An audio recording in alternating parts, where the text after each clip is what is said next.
It's the coat, right? Chicks dig the coat? I don't know.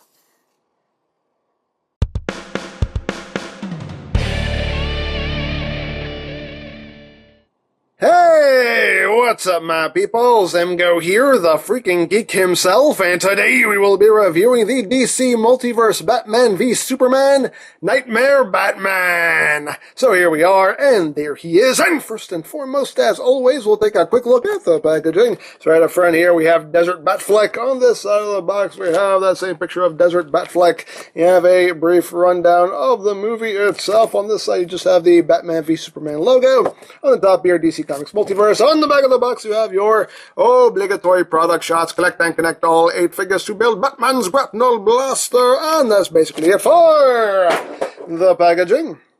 So moving right along, here we have Nightmare Batman. And as the name implies, this is from the nightmare scene where Batman was just having some not so pleasant dreams. And yeah, let's get in close here so you can see the details. The head sculpt. You can see it is a different head sculpt from the first figure that was released in this line. It doesn't have that texture to it. It's just a smooth cowl. And you can see the eyes are pretty well painted. Right there. He's got his little scarf here, his little neckerchief. And you got the trench coat, which looks pretty good. They didn't really do a whole lot to make it look weathered or anything. There's a little bit of paint on the back to make it look a little dirty. And that's pretty much it. A little bit of detail. You got some buttons and whatnot. It's a little tattered on the bottom, which is a nice touch. And the trench coat is a soft plastic, so you don't have to worry about breaking it or anything. It flexes very nicely. And coming down to the suit itself, of course, you got the bat symbol right there. Nice silver utility belt, which looks pretty good. You got this extra strap right there, and down to his pants. See these straps right there are painted in. You can see got a little bit of paint splotch there. You got some pockets on the knees. Got his boots, which do still have that texture to them, which I personally like. Right there. And his arms, the gauntlets. You can see he's got his hands and his wrists wrapped up here. And, yeah.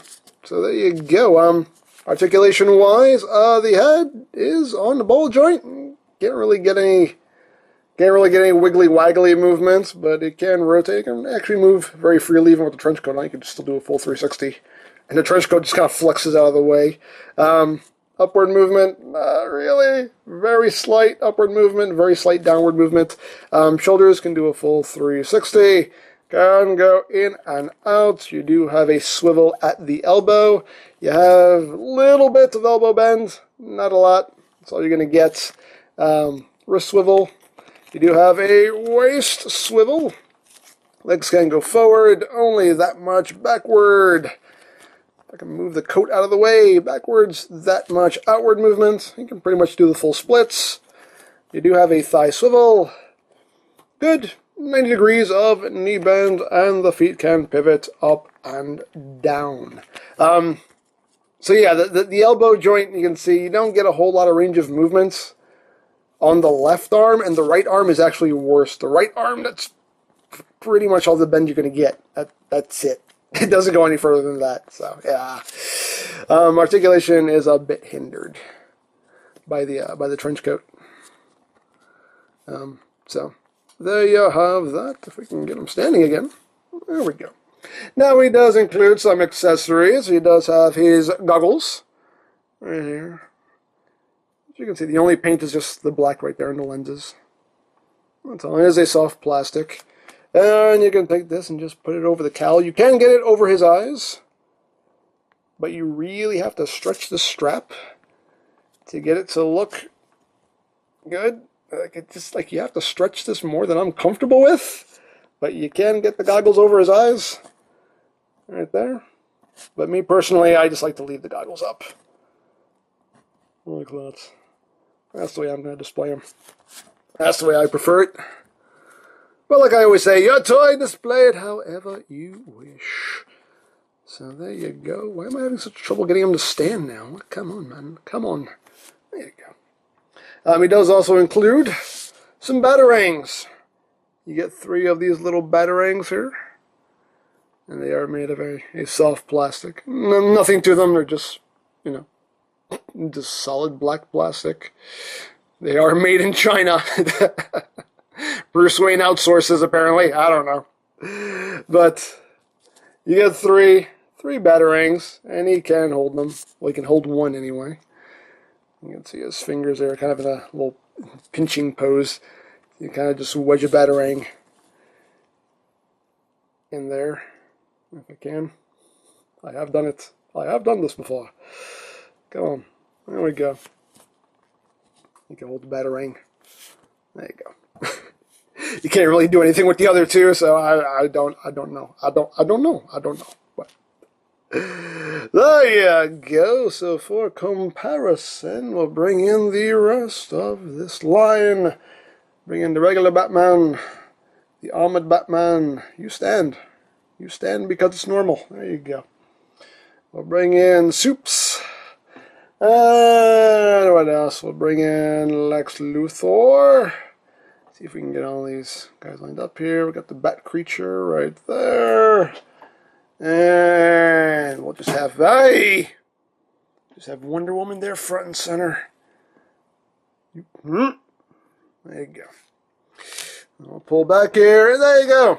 There you have the whole line thus far. There you go.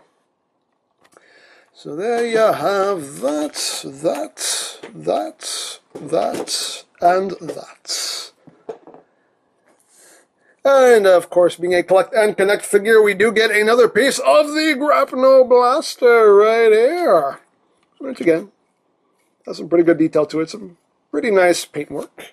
And we can bring in our grapnel gun here, our grapnel blaster, and connect this piece. Hooray!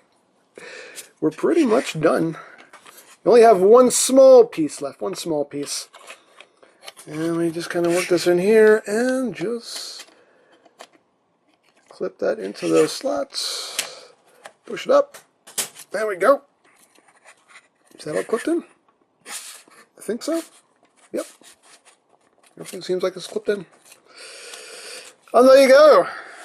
The Grapnel Blaster. Almost done. Still missing very, very small little detail right up here. It's missing a little something, something. But we'll get to that in the next review. But for the most part, it's pretty much done. That's cool. That is awesome. And again, like it's a nice size too. I mean, it is pretty much, fits my hand perfectly. So, hey, I dig it. I dig it. So, there you go. And there you have Nightmare Batman. Yeah, I mean, none of these figures in this line have been spectacular. They've just been, okay. Not the greatest figures. Nice figures, but definitely not the greatest figures. They all have their flaws. But, yeah, still pretty cool to have the Nightmare version of Batman right here. So, if you would like a Nightmare Batman or any other Batman v Superman figures, you can always check out BigBadToyStore.com for availability. There will be a link in the description down below, so check that out. You can also check out the Batman v Superman playlist for any reviews you may have missed, also linked in the description down below, so check that out as well. And I think that's it, so don't forget to check out EmGo's, check out Lori Plan, follow me on Twitter, all of that good stuff down in the description below, and I think that's pretty much all there is to say. So, there is what is this? What is this? I forgot what this is. There is the DC Multiverse Batman v Superman Nightmare Batman, and this is EmGo saying, remember, you don't stop playing because you grow old because you stop playing. Be geek, be proud, pull me in your face. What is this place? How did I get here? Ben Affleck! Who are you? I'm Christian Bale. You've heard of me. You look a lot taller in the movies. Shut up!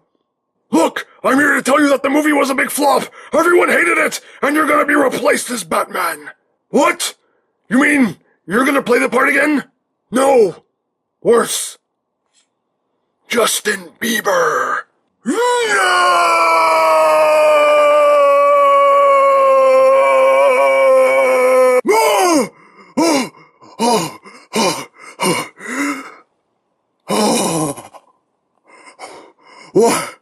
What a nightmare!